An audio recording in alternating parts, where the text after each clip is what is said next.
Oh, well, hello. Sorry. I was in the middle. No, I'm just kidding. I was pretending to do what sometimes my students do um, when I'm about to teach. They're not allowed to have their phones in class, but they're allowed to have them right at at the beginning of class. So, hey, good morning. We're going to do a lesson on describing cars and transportation. Let me just let me just think about what I'm going to say next. I'm trying to form my thoughts because Ryan has a question. I'm thinking becoming a member of the channel, is it worth it? Well, here's what I will say. Number one, if you become a member, you'll have to judge for yourself. Wait, do I have to ban somebody here? I haven't had to do this in a long time. Let's see here. Put user in timeout, 5 minutes. There we go. Um, okay. So if you become a member, you get a little lesson plan every Monday morning called Week at a Glance. You get an extra video on Wednesdays, which people tend to enjoy. You get your name in green during live streams. You get to participate in members only chat during live streams. So there are a few things that you might enjoy. All I would say is this: if you're not sure, maybe become a member for a month and see if you like it. And then if you don't, then cancel. It's not a huge amount of money. Anyways, I was supposed to say this at the beginning of the live stream.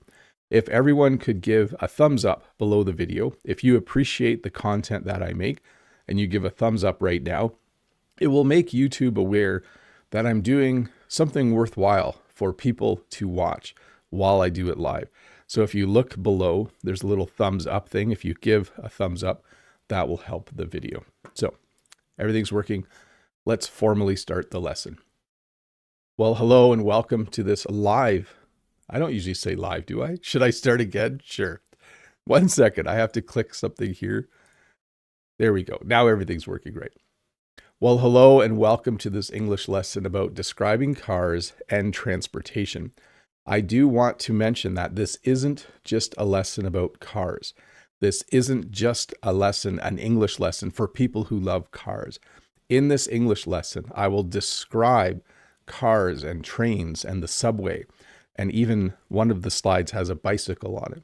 I will teach you adjectives, words that you can use to describe different ways of moving around in vehicles and using city transportation. So once again, welcome to this English lesson about describing cars and transportation. I have about 30 words that I'm going to teach you in this lesson. Good, that's done. If you're wondering why I do that, it's because I edit the video later to be more of a formal lesson, and I do need a bit of an intro for that to work. Let's see here. I think we're ready to start. Let me say hi to Unsel, Wanda, Jihan, Torahiki, Pedro, Aerosmith, Judith is here as well. Scrolling back, Mode Eggs. Mode says you were also supposed to sing the live stream song at the beginning. I was singing the banana phone song this morning for some reason. There's a song that goes, I don't want to get a copyright strike, but it's like ring, ring, ring, ring, ring, banana phone. And then you use a banana as if it's a phone. It's something you do to make little kids laugh. Anyways, good morning to Mode and Freddie and Midnight Ramen and World Record and Emmanuel and Key Park is here as well. I think Pedro was up here earlier. Uliana, lots of familiar names. Good to see all of you. Thank you to all of you who gave a thumbs up. That's awesome. I saw the little thumbs up go from 20 all the way up to 50. So if you do still want to give a thumbs up, that'd be great. But we're going to start the lesson. Mode says, oh good, now Nightbot responded. I warned that person, but it was a little too late.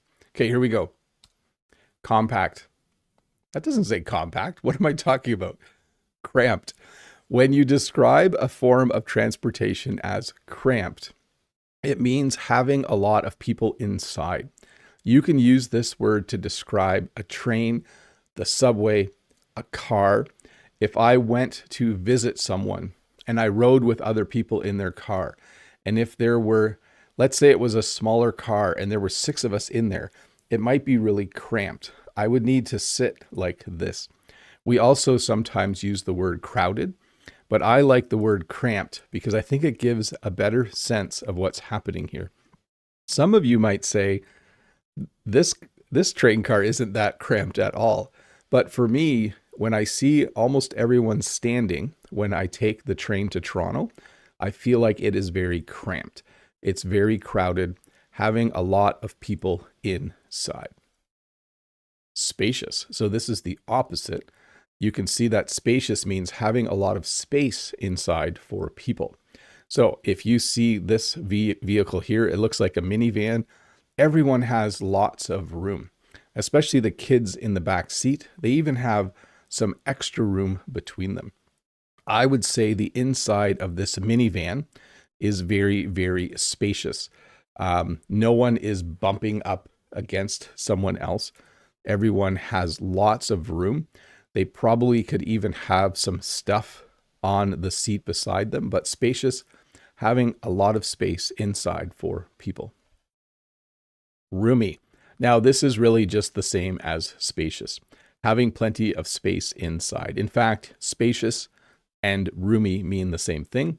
And we don't always just use this to talk about vehicles. You could say, oh, I took an Uber and it was very roomy inside. Or I'm trying to think of another example here. But certainly this vehicle with no people in it looks very roomy, but the seats as well are very far apart and everyone would be very comfortable because it is roomy, having plenty of space inside. Convenient, easy to use or access. So this is actually a streetcar in Toronto. So when I say convenient, it could mean a number of things. It could mean that the stop where this picks people up is right outside your house or apartment. It could mean that it very quickly brings you from home to work and that it runs on time and frequently.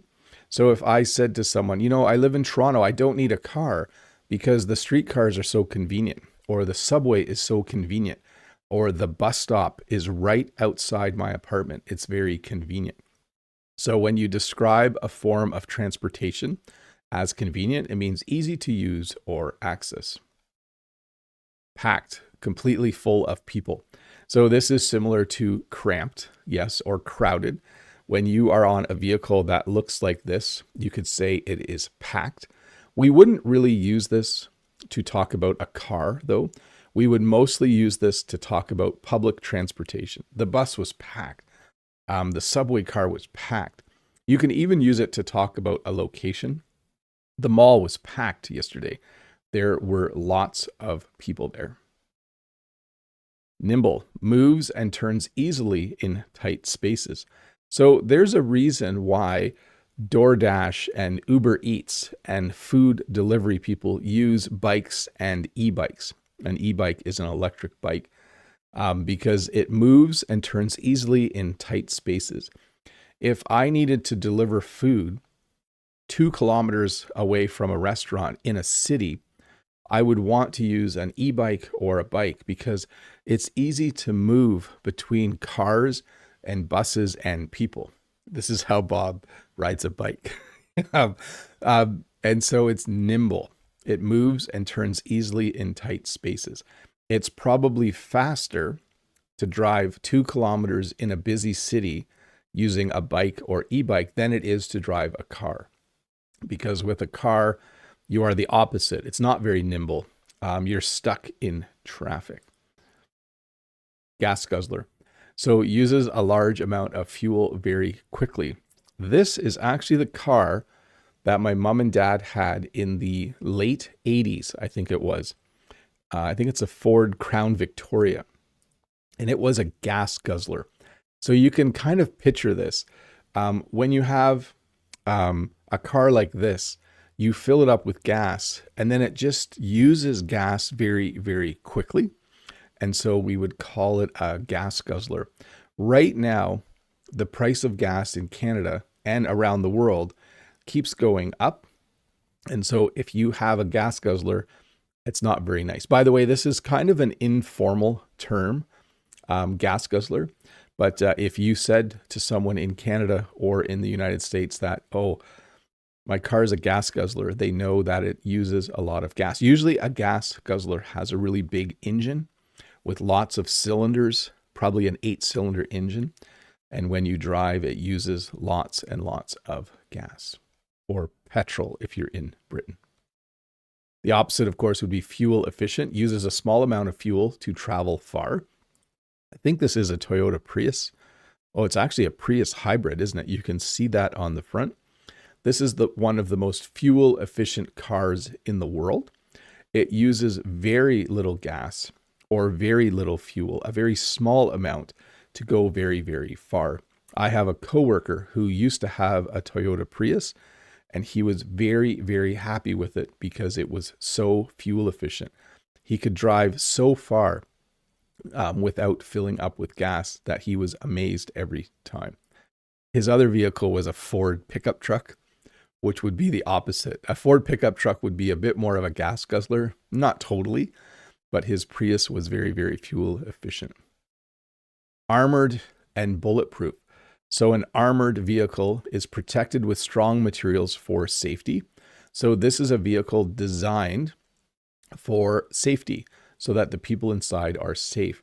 I should have put a picture here of what we call a Brinks truck, or an armored truck that they use to carry money in the city. In Canada, when they bring lots of money from one place to another, they usually use an armored vehicle to protect the people inside while they carry large amounts of money. But armored, protected with strong materials for safety. And then there is a U in armored in Canada. In the United States, there is no U. And then bulletproof, designed to stop bullets and protect passengers.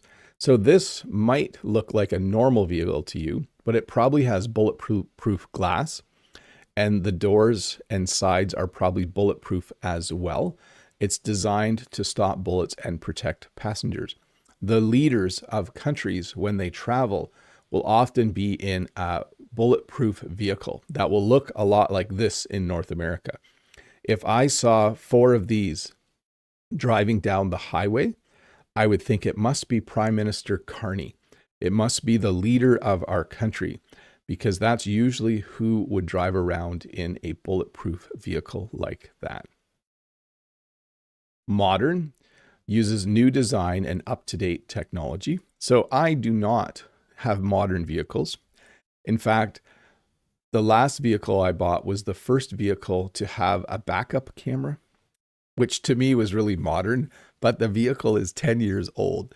But this to me is a very modern vehicle. The entire dash is a screen, and you can see that the person driving it can see the map, probably can see the speedometer and all of the other indicators on that dash. But this to me would be a modern vehicle, uses new design and up-to-date technology. Reliable. I think this is a Toyota Hilux, one of the most reliable trucks in the world. I'm not 100% sure though, but reliable, works well, and does not break down often. So if you wanted to have a vehicle that was very, very reliable, where you can drive for years and you never need to really fix anything except maybe put on new brake pads or change the oil, I think this would be a good vehicle for you. I'm not sponsored, by the way, by Toyota, but reliable, works well, and does not break down often. Most of my vehicles have been quite reliable. I'm pretty happy about that. I do tend to get my vehicles serviced regularly, regular oil changes and those kinds of things. And I think that helps to make the vehicles more reliable. But reliable, works well, and does not break down often. Hey, let's do some questions. Let's see. I like reading the chat a little bit. So, Pedro, yeah, since they're just learning Canadian American accent. Oh yeah, people just talking to each other. That's what I like to see. Oh, there's a lot of questions. From Judith, here we go. Hi, Bob. Which transportation is the most important to you now? How could you be without it? Thank you for the answer. So for me, I need a reliable vehicle to drive to work every day. And I'll teach you another term about that in a bit. But for me, as long as I have something that is reliable, I don't care what it looks like. Usually I like to buy my vehicles used That means someone else owned it before me. And I like my vehicles to be fuel efficient. So used, cheap price to buy it, fuel efficient, and reliable. Those are the words I would use for the vehicles I like. Judith. Hi, Bob. Have you ever planned the operation of an airport or helicopter service from your farm? No. Would you make it happen? Would a helipad be too expensive to install? So I guess we could have really rich people fly a helicopter to the farm to come and see the flowers, but I don't plan on doing that. If we did, we would need a spot for the helicopter to land. So Judith, no, not at this time. I don't think I would do that.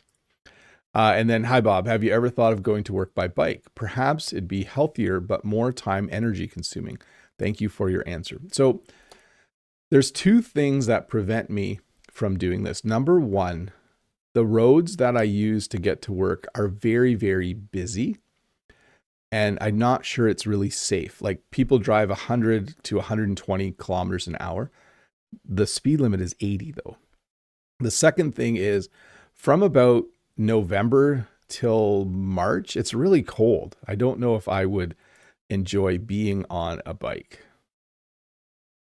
From Levi, hey Bob, from your experience, what separates students who become fluent from those who stay stuck?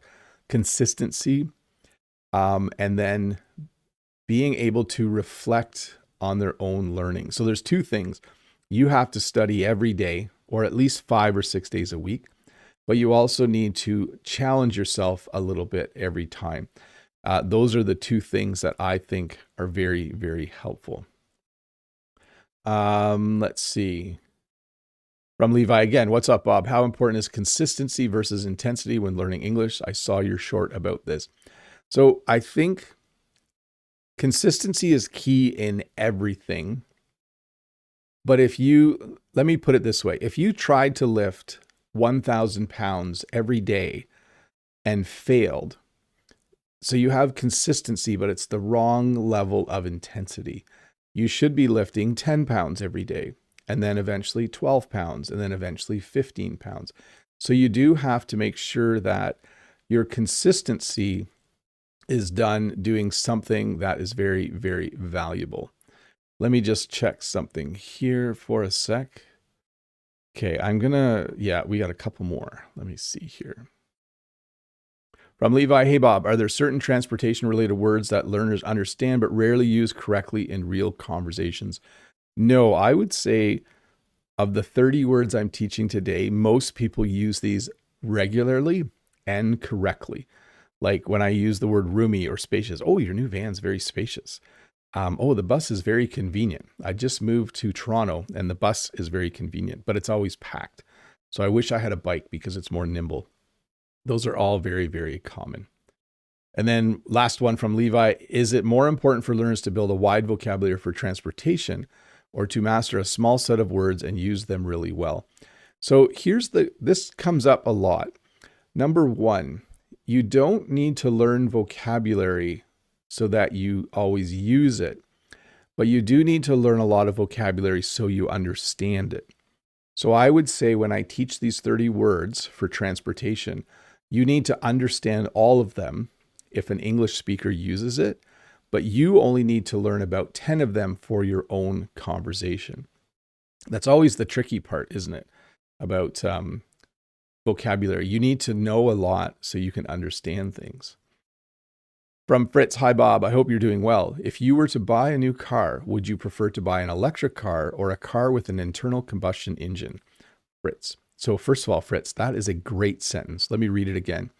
If you were to buy a new car, would you prefer to buy an electric car or a car with an internal combustion engine? First of all, grammatically perfect, 100% on the sentence. Challenging sentence to write for English learners. So nice job. Good job. So Jen and I have talked about this. We need a van with an internal combustion engine, a van that you put gas in or petrol in order to bring flowers to market. But I think I'm getting closer to maybe getting an electric vehicle in a few years to drive to work every day because it's a very short distance. It's about 16 kilometers to work. So that's that's where we're at. I would probably say both at this point. We wouldn't be able to use an electric vehicle for flower deliveries. That would be tricky at this time. From Christian, why put the user in timeout? So the user was posting multiple times in the chat. So if in the chat someone posts over and over again, sometimes I give them a timeout. Let me get a sip of water. Let's see here. Know That is here. Hi, Know That. Good to see you. Hi to Ryan. Burgett is here as well. Good to see you. Some familiar names in the chat. Hope you're all having a good time. Let's see here. Somebody gave a gift membership. So Ryan sent 10 gift memberships to Mito, Hakan, Alex, Emin, Huak, Buni, April. Got to be careful when I say some names here. Leon, June, and Natalie. So thank you, Ryan, for giving. Thanks, Ryan Caden, for giving those gift memberships out. Sorry, I missed that. I usually shout that out when I see it, but thank you. All of you who got a gift membership, if you visit the post section of this YouTube channel, you can see all of the member posts now. And hi to John Wedge as well. Good to see you. Okay. Remember, if you have a question, please submit it using the form, as I sometimes answer member questions in the chat, but I don't usually answer all the questions. It just gets too overwhelming. From Ali, can you give me some idioms about transporting Canadian accent in English? I'm from Azerbaijan. I can't think of any off the top of my head, but when I think about transportation, the early bird gets the worm is the one that I think. Like, if you are on time, you will most likely get a nice seat on the bus or the train. That's the first one that I can get. Sometimes we say, when someone misses the boat, it means I tried to get on the early train, but I missed the boat. So even though the train isn't a boat, you could still use that phrase to describe that situation. Let's see. From Takagero. Hello, dear teacher Bob. A few weeks ago, you've done a lesson from an airport, but didn't fly anywhere. Did Preply ask you to do a lesson exactly from an airport? No. So Preply likes to sponsor a video about every other month, sometimes every month, and I very much appreciate it. But when they do that, I have a list of English lesson ideas that I consider like gold standard ideas.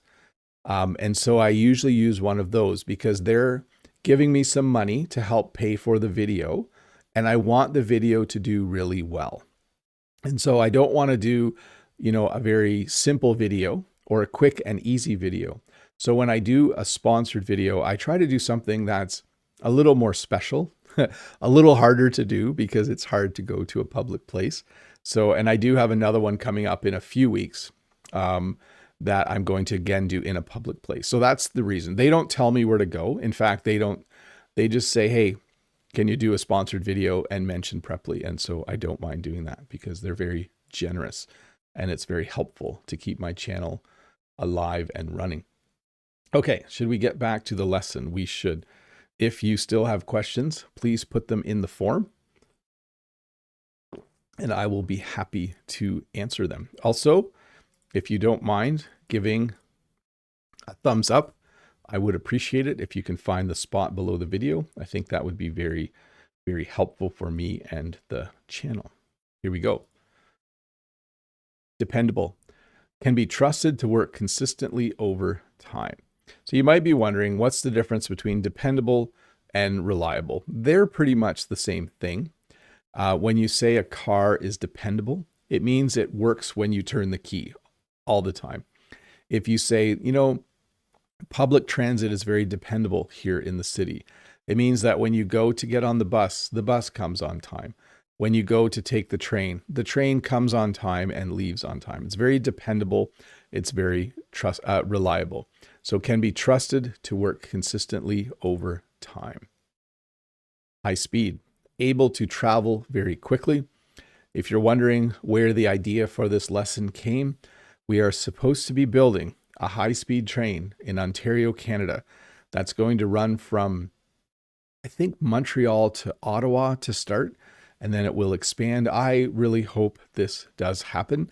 I'm always jealous of France and Japan and Spain and all these countries that have high-speed trains. So we do have a train system.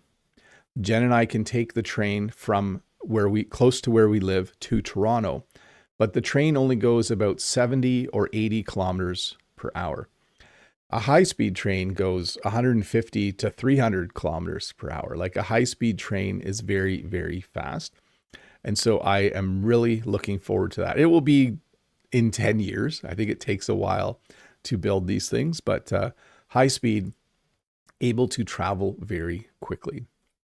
Affordable, does not cost a lot of money to buy or use. I can't quite remember what kind of car this is. I think it's a Nissan Versa. I think that's the name. I'm not a car expert, but this is an affordable car. It's somewhat small. It's probably really fuel efficient because it has a small engine. This is not a luxury vehicle. This does not cost a lot of money to buy or use. So notice there's two parts to this. You know, if you're going to buy an affordable vehicle, it will be cheap to buy it, but it will also be cheap in that sense that it won't use a lot of gas. So affordable, does not cost a lot of money to buy or use. Outdated, looks old and uses older technology. Now, I would not say this is useless, but I think it is outdated. We don't have these old style streetcars anymore. Usually they're bigger and longer and they're more sleek, like they're a little more aerodynamic. But when something is outdated, it looks old and uses older technology.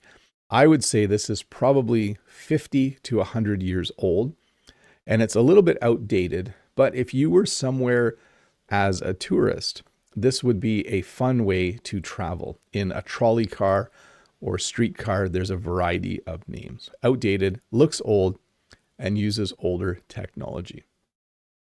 Safe, protects passengers and reduces risk of harm.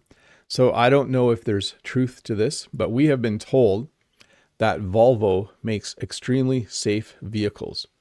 When I was younger, there was a veterinarian who visited our farm who drove a Volvo, and he talked at length about how safe a Volvo was, that it was one of the safest vehicles.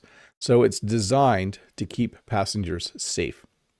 Of course, it'll have all of the normal things like seat belts and airbags, but it might also have more advanced features.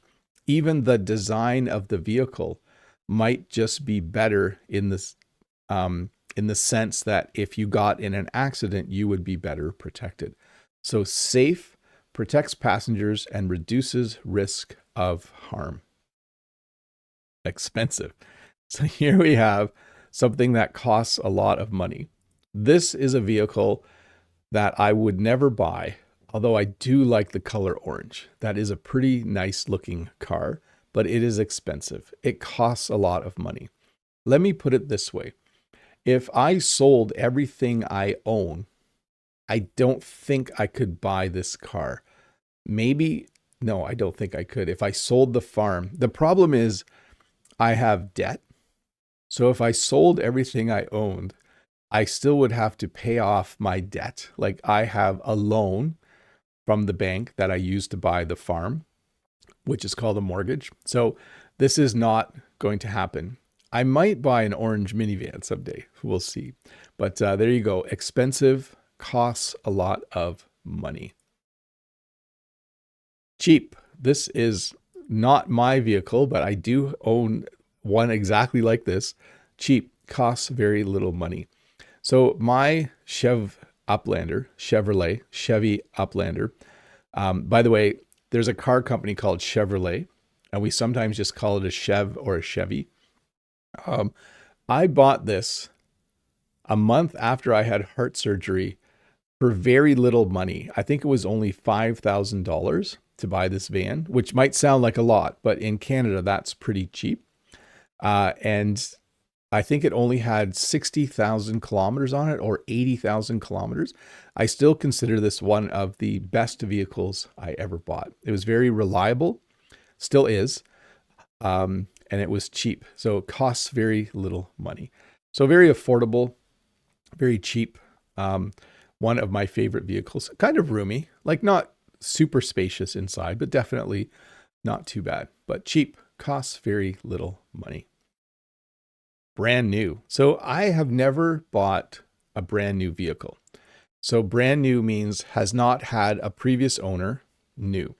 So the difference between new and brand new, it means the same thing. But I think when we want to emphasize, we want to make it sound really cool, we would say brand new. I bought a brand new computer. I bought a brand new car. I bought a brand new 2026 minivan. So again, brand new has not had a previous owner, new. So they built this van at the car factory. And then if I was to buy it, it would be brand new.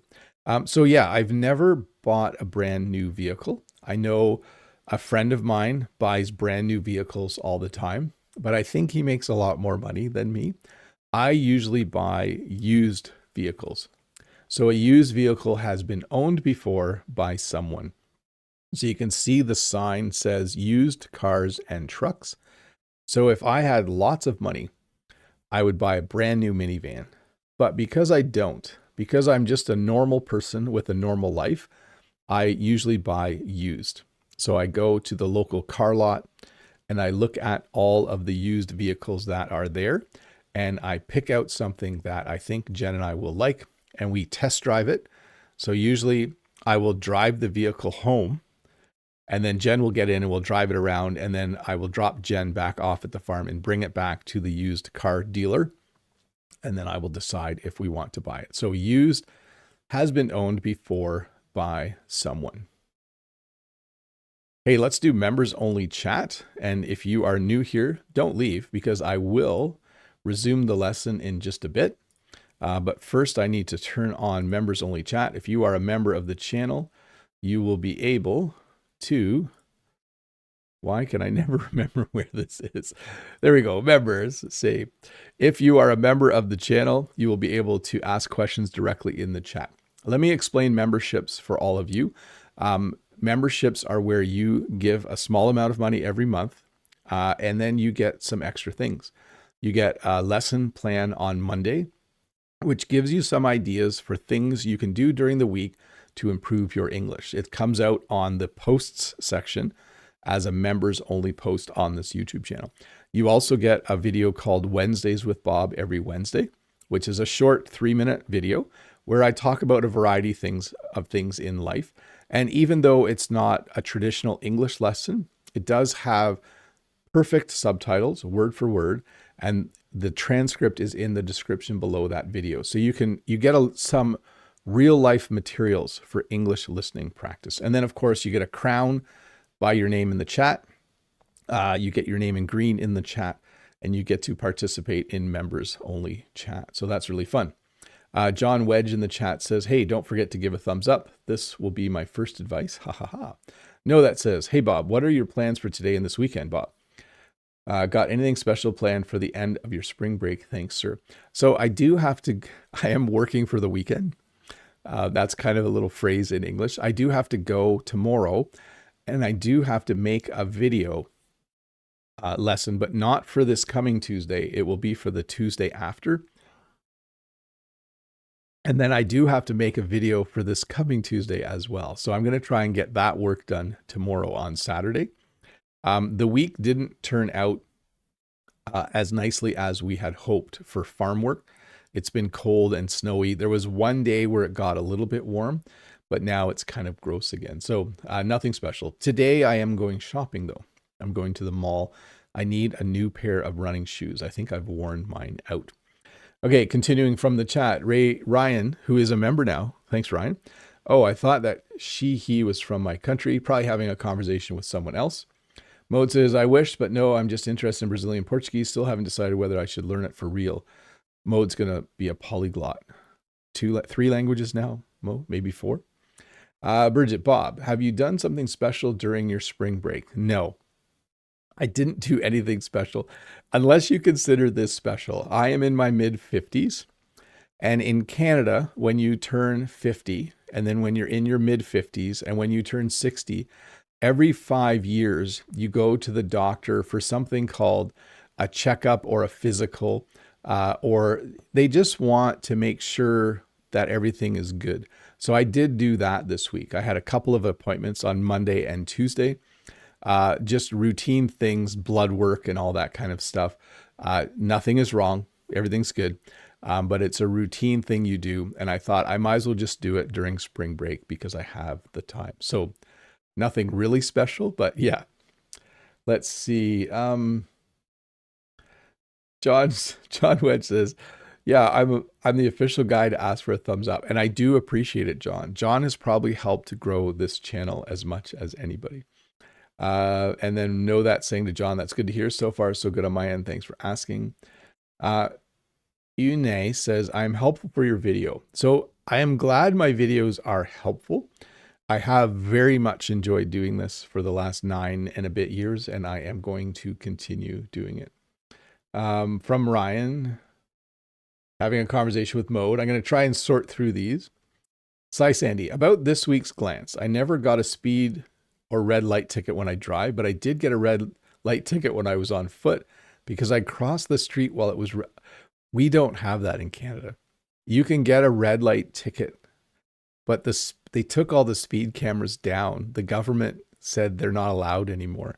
But I don't think you can get a ticket here for walking when you're not supposed to. So yeah, so Cy Sandy's referring to the week at a glance from Monday, where I talked about cameras and there was a whole little bit on surveillance and those kinds of things.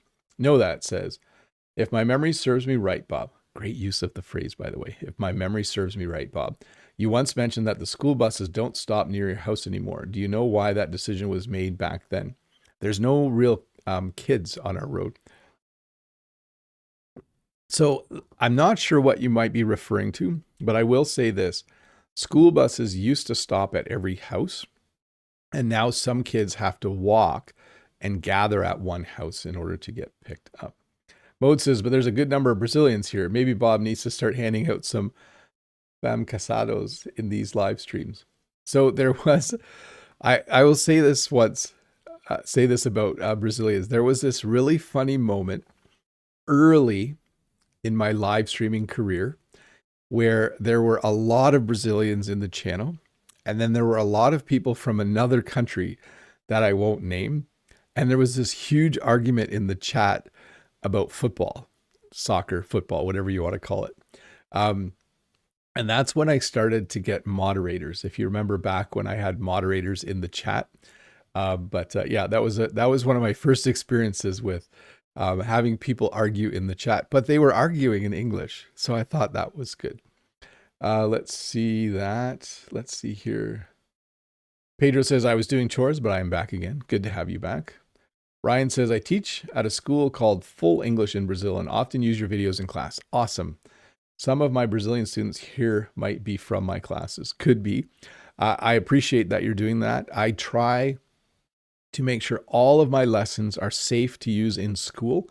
I do not have any content that would be, not allowed in a classroom. So I'm glad that you're using it. Know that, Bob, is there a special place on your farm or in your house that holds the most childhood memories for you, only if you don't mind sharing? So the barn is very special to me. It is a very old building, but farm kids, when the weather is bad, they play in the barn.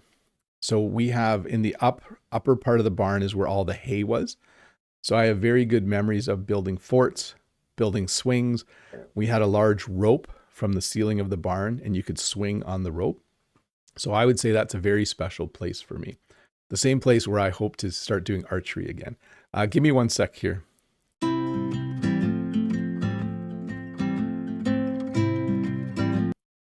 Okay, I'm back. Let me just make sure that went smoothly there. Yeah, the haymow, that's what we call it.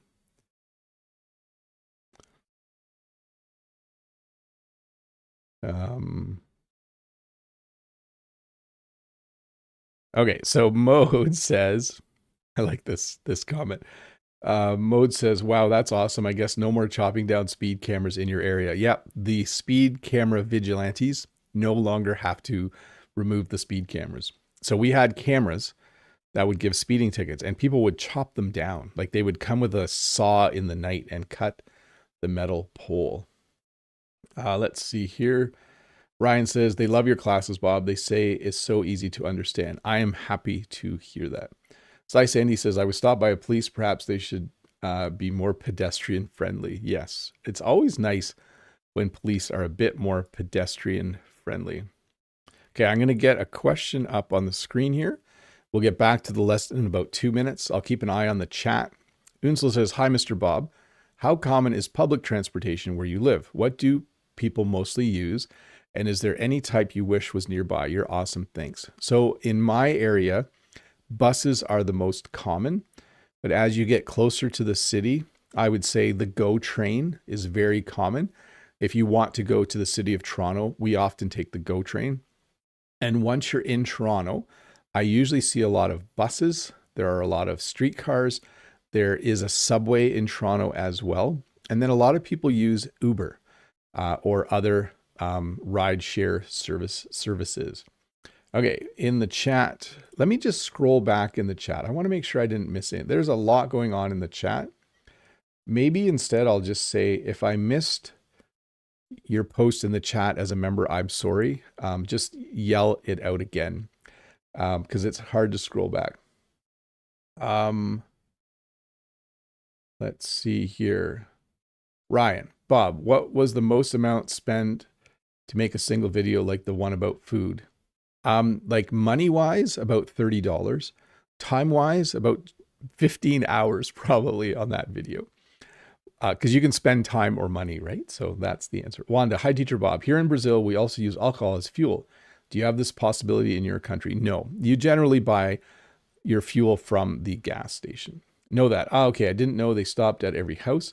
I thought it always been a place where students gathered to wait for the bus. Thanks for shedding some more light on it. No problem. John Wedge, speak fast, Bob, for Ryan. Students see how it is in real life. I was trying to, but it was hard to do.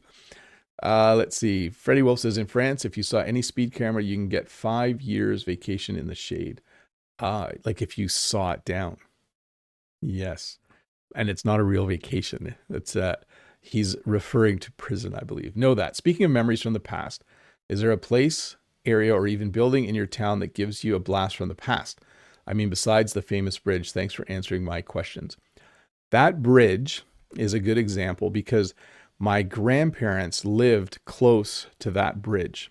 So that kind of is a blast from the past for me all the time.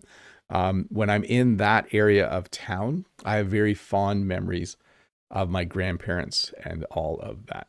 Okay, so I'm going to turn off members only chat here. Give me a sec. We'll go back to subscribers. I'm going to have a sip of water and I'm going to finish the lesson, and then I will do all the questions in the queue once the lesson is done. So let me just do that. Finish off the lesson here, and then we will.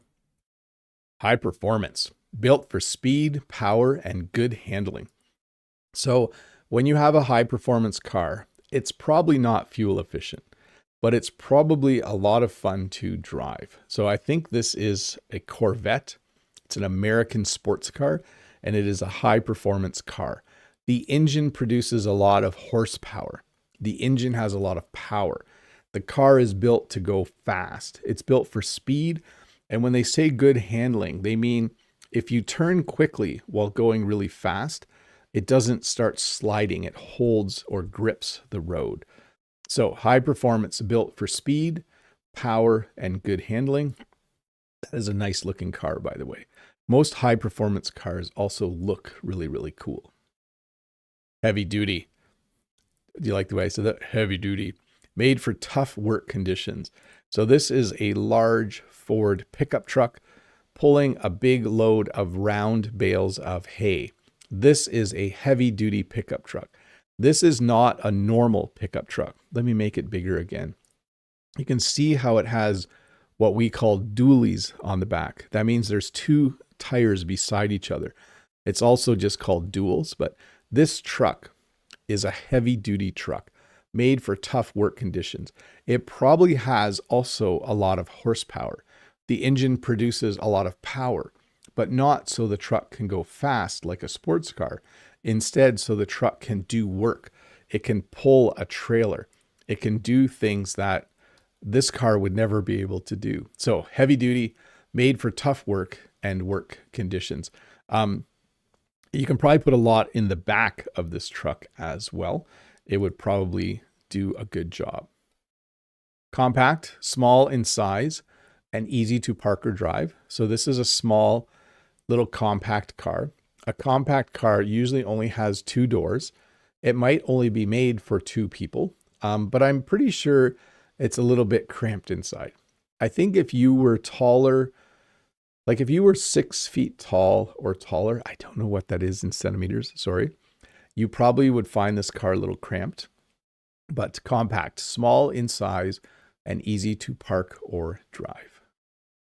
Classic. So in North America, in Canada, and in the United States, if you say classic car, you usually mean a car from the 60s or 70s. This is a Ford Mustang, probably from the late 60s, maybe early 70s, an older vehicle valued for its style and history. You might also call this a muscle car. So this is a muscle, right? Your bicep. We in North America sometimes call these muscle cars because they are very, very strong and powerful as well. But if you had a car from 1968, if you had a 1968 Ford Mustang, it would be considered a classic car, an older vehicle valued for its style and history. By the way, fun fact, my uncle, actually 2 of my uncles, when they were like 19 or 20, had Ford Mustangs. That must have been really, really cool back then. Autonomous, can drive itself without a human driver. So these are becoming more and more common. I have not seen an autonomous vehicle yet. Let me say that one more time. Autonomous. It's a new word for me as well. I knew this word, but it wasn't used regularly until 1 or 2 years ago when they started to have news articles about autonomous vehicles. So an autonomous vehicle can drive itself without a human driver. You'll see that it has lots of sensors and cameras on it so that it can see the world around it, so that it can see people and the road and obstacles, and then it can drive itself. So autonomous, can drive itself without a human driver. Daily driver. So this is an informal term that we use in English for a vehicle used for everyday travel. So if someone says to you, oh, you drive to work, what's your daily driver? I would say, well, mine is a 2015 Ford Escape. This is my daily driver. This is the car that I drive to work every day. Sometimes people have used this term to talk about other things. They might say, oh, what phone is your daily driver? And I would say, well, mine is a Google Pixel phone. You can see the Google Pixel here. Someone else might say, oh, for a phone, my daily driver is an iPhone. So daily driver, normally you're talking about a vehicle used for everyday travel. Rickety, weak and unstable or likely to break. Sorry, rickety. That's a fun word to say. This vehicle certainly looks rickety. It looks weak, it looks unstable and likely to break. It's definitely banged up, like it has dents in it. It looks like parts of it might fall off. If I ordered an Uber and the driver showed up in this rickety vehicle, I would be a little bit concerned about whether it would get me to my destination. So rickety, weak and unstable or likely to break. Economical, inexpensive to run and maintain. So an affordable car from earlier would be an economical car. So a cheap car might not be economical. A cheap car might be rickety and it might break, but an economical car would be inexpensive to run and maintain. If you had this car, this is a little Toyota again, isn't it? My guess is it's very economical. It probably doesn't need to be fixed a lot. It's probably well built.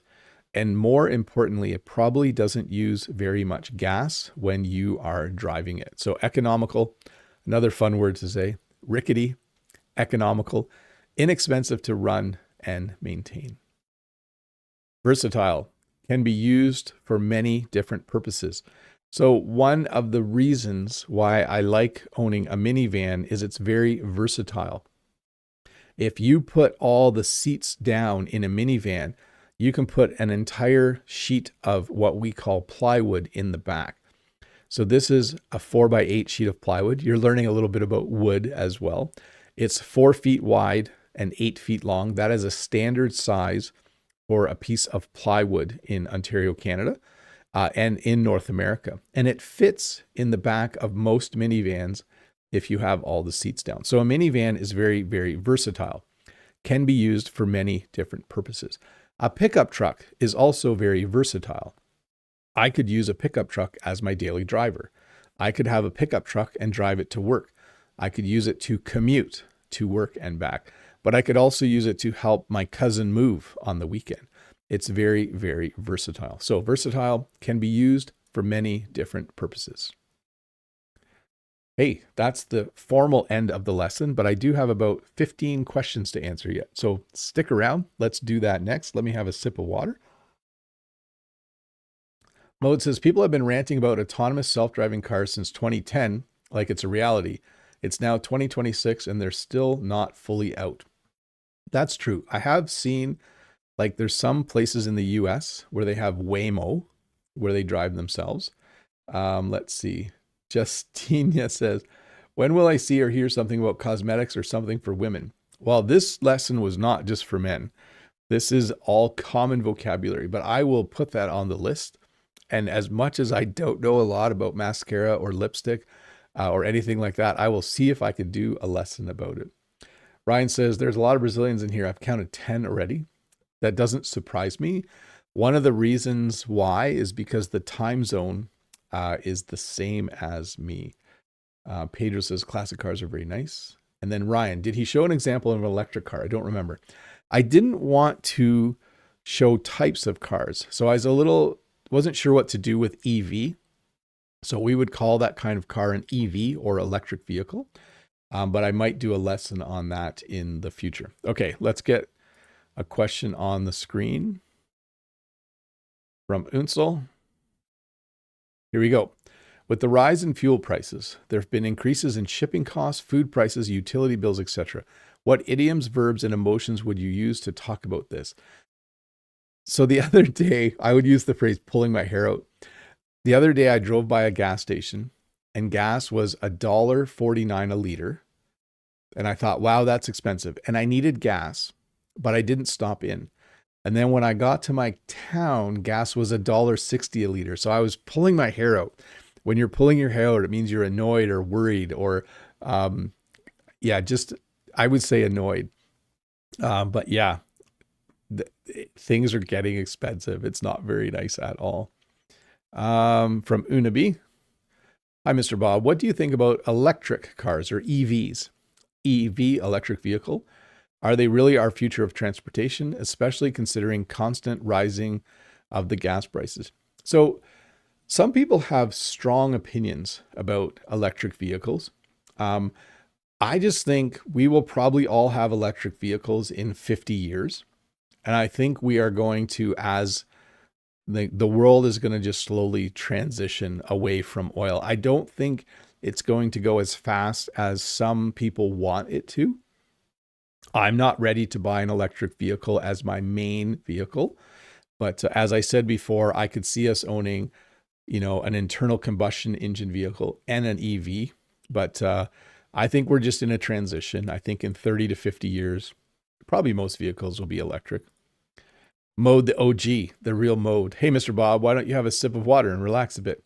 You seem a little flustered today, even though it's spring break. Thanks for your time, sir. I don't know if flustered is the right word. I think I'm trying to put this into words nicely. Maybe I'm a little flustered, but not for any other reason. Nothing serious. That's what I would say. From Know That. Here we go. Hello, Bob. How many vehicles have you owned in your life, if you happen to know off the top of your head? And which one was the most reliable? Thanks in advance, Bob.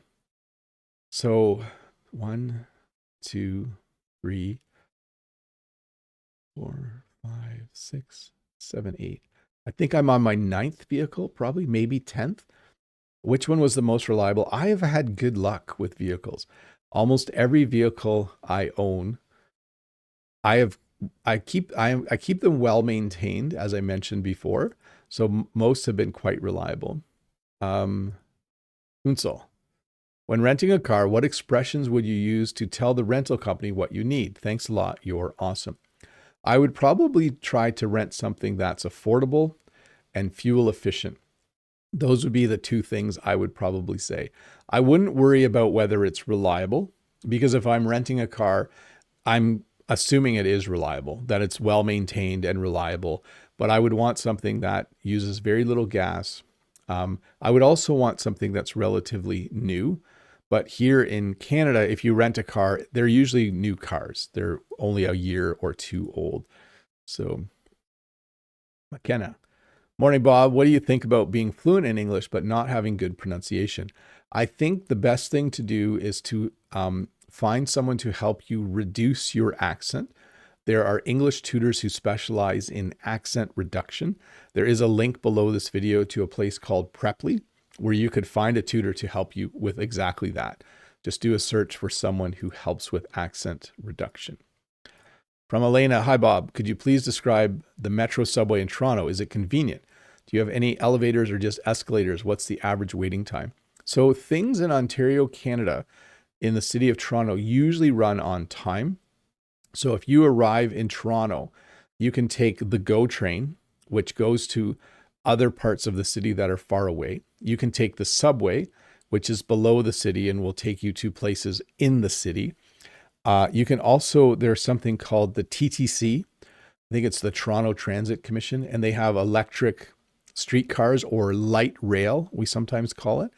And then, of course, there's also buses. Everything's pretty timely, for sure. From Ryan, what's up? Oh, from Levi, what's up, Bob? When did you stop translating and start understanding French naturally? So this happened kind of twice in my life. When I was studying French in university, by my third or fourth year, I started to be able to function in my French classes fully in French. But then I kind of lost it. I am a little bit older. I don't know if you've noticed that. And then I regained that skill about 8 or 9 years ago. I started watching all of my TV shows in French. I did the entire Duolingo tree from top to bottom. I met with a French tutor that I found on Preply, by the way. That's why I like Preply so much, named Raina, and she helped me a lot with getting back into that state. But there was a time where I was watching a French TV show and I watched almost half the show and then realized I was fully understanding everything that was being said as if it was English. So that was really cool. From Lahua, hi Bob, have you ever driven an EV? What is your opinion of having an EV compared to having a fuel car? Thanks. I've ridden in several EVs. They're pretty cool. I like the idea that it's just an electric motor. By the way, one of the most efficient and reliable things that humans have invented is the electric motor. So internal combustion engine will eventually break. An electric motor will run for years before breaking. We have some water pumps on our farm where the electric motor is 30 or 40 years old and it still works. So I like the idea and the reliability of electric vehicles. But I think Canada, there's two things that make it challenging. One, as I mentioned earlier, I could drive an EV back and forth to work. I could drive an electric vehicle back and forth to work. But if we wanted to visit Jen's parents, we can't, it's hard to drive that far. So distance is an issue still in Canada for some people. And then the second thing is winter. Winter greatly reduces the range of an electric vehicle. So I think they have to work on that a little bit more. From Artem. Hi, Bob. How many Canadian words in your vocabulary? I mean, words that Americans never use or even making fun of it. Not a lot. There are some. I know I use the phrase tough sledding sometimes. When you go snowmobiling or sledding in Canada, we use some of those words to create new phrases, but there's not a lot. From Ryan Levi, random question, Bob, what are your PC specs and are you a tech enthusiast? I am a tech enthusiast. Both my computers are relatively old. The laptop I'm using for this is 5 years old, and my computer over here is 6 or 7 years old, might even be older. And I know Hafiez once gave me a super chat for the new computer fund, but I hope to replace that computer this summer. That computer is spec'd for gaming. So it has like an NVIDIA card in it, an RTX 2060, I think. No, don't quote me on that. Don't quote me on numbers off the top of my head, but I can play video games on there quite comfortably. Christian says, so let me get this on the screen. Sorry, I'm feeling exhausted today. Can you do something to wake me up? No, I could do this. I don't know if that scared you a little bit. It's Bob's jump scare where I just move my hand up. Okay. From the chat mode says, there's a French idiom that goes, little by little, the bird builds its nest, which means the same as one step at a time. Oh, that's cool. That's very cool. Okay. Let's see. From Know That. What is your favorite type of public transportation? The one you've always enjoyed traveling with, Bob. A heartfelt thank you as always. I love taking the train to Toronto. One of the reasons, there's two reasons actually. There's probably more. Number one, if you drive a car to Toronto, you will end up in a traffic jam every time. That's just what will happen. But if you take the train, you just drive 70, 80 kilometers an hour all the way there with a few stops. And then number two, if I go with Jen and a couple kids, you can sit facing each other and have conversations. So I love the GO train. I love taking the train to Toronto. From Hasham, hi Bob, sir, is that van you shown yours? So this van is not mine, but I own this exact van. That is a van that I own, yes. So not that, it's from the internet, the picture, but I do own a van exactly like that. Hasham, what's Bob sir's dream car? So my dream car, let's go back to this. If I had a choice, would be this, a brand new minivan. I would love a brand new minivan. That would be very, very cool. I'm still in the stage of life where a minivan is very, very handy. From Kuso, excuse me, Teacher Bob, are used and secondhand synonyms which are more commonly used in English? So yes, but there's a few things you need to know. Usually when you buy a vehicle, we say used. Like he bought a used car. You could say a secondhand car, but we more often use secondhand to talk about clothing or furniture. Like I got a secondhand couch. I got secondhand clothing. So I would say used is for vehicles. Secondhand is more for clothing and other things. Although if you mix them up, no one is going to get annoyed. Pedro Santos, hi Bob, what do you think about self-driving cars? Are they popular in Canada? I haven't seen a lot of them yet. My worry is how well will self-driving cars handle snow and ice? So there's a certain skill to driving on snow and ice when you're driving on something slippery. So yes, that's my worry. In the chat, Ryan says, I'm waiting for another GeoGuessr live stream. When could it happen again? Possibly this weekend. I was going to do one last weekend, but I wasn't really up for it. Minos Mill says, since you're talking about cars, how's the gas price in Canada now? Has it changed? It is $1.60 Canadian per liter. Remember about a month ago, it was $1.20. So it's definitely higher. Mode says, I'm surprised that a farmer like Bob would choose a minivan over a pickup truck. Well, imagine flowers in the back of a pickup truck in the wind. This will wake someone up. And then imagine a flower in a minivan. That's really the difference, Mode. But man, a pickup truck would be nice. That would be really nice. I did have a pickup truck many, many years ago. From Hobart. Hello, Teacher Bob. The cheap and reliable car is better for most people. Little fix there. Is there any new brand car in Canada, for example? the Chinese brand BYD and GWM. There's no new brands in Canada, but the Canadian government and the Chinese government came up with an agreement where we might see some newer Chinese electric vehicles in the future. We'll have to see. I'm curious to see what they're like. From Unibi, I'm not sure if someone hasn't asked this yet, but how does car insurance function in Canada? Is it expensive? Thanks, Bob. So I pay about $400 a month for car insurance, 400 Canadian dollars a month. You'll have to do the conversion. That's for myself, my wife, and 3 of my children.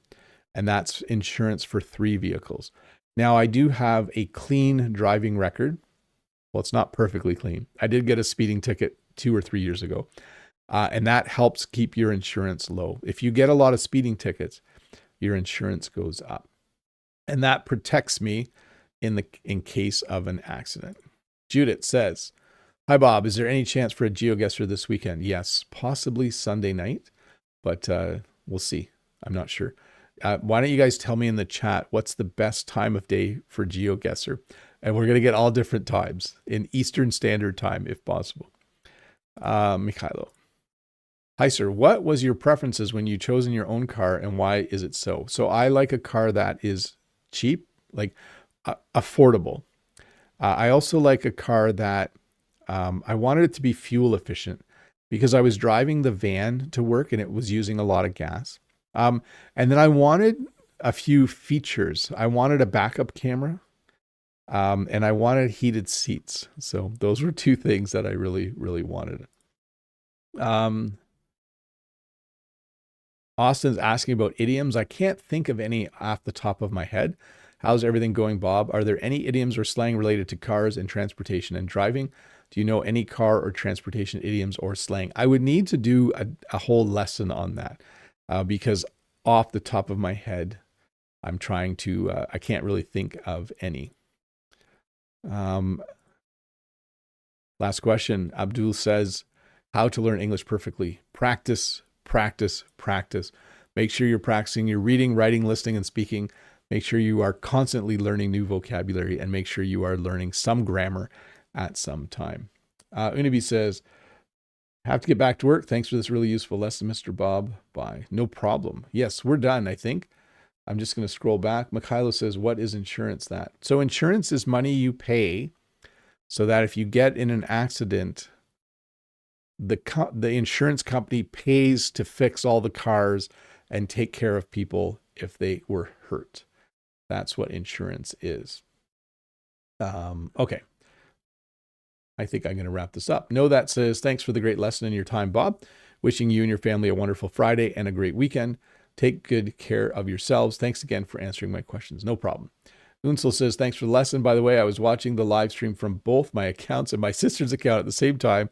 So technically we were watching twice, killing 2 birds with 1 stone. There you go. There were so many new terms for me from Wilma. Thank you very much, Teacher Bob. No problem. Burgett says bye. Bye to Burgett, Cy Sandy, Ralph, Pedro, Sichan, Ryan. Good to see you, Ryan.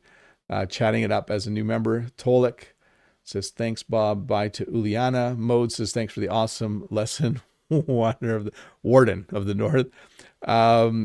Let's see here. Bye to Wanda, Cy Sandy, Know That, Aerosmith, and all of you. Yeah. Sorry, I'm just kind of rolling it all into one there. I think this live stream went a little longer than I expected. Maybe that's why I seemed a little, let's see, Bob done donuts using his car back in his days. Yes, definitely happy as I have done that. Anyways, thanks for watching, everyone. A few things before you go. Number 1, this lesson will come out in a shorter version in a couple days. I will remove all of the questions and you'll end up with a 20 to 25 minute pure lesson on describing cars and transportation. So look for that, and you should re-watch it. You should at least listen to it, or at least re-watch the parts that you didn't understand. It will have pretty good AI generated subtitles, which can help you sometimes understand what was being said. Anyways, you're all awesome. Thank you so much for watching. Don't forget to consider becoming a member if you haven't yet. There is a join button you can click to get some more information. And once again, thank you to all of you who are members who help me do this as a job. It's kind of fun to earn part of my living as an English teacher here on YouTube. Anyways, have a great day, everyone. Have a great weekend. New video coming out Tuesday, and I'll see you next Friday with a live lesson. But I think we probably will do GeoGuessr on Sunday night. So maybe I'll see you then. I'll schedule it.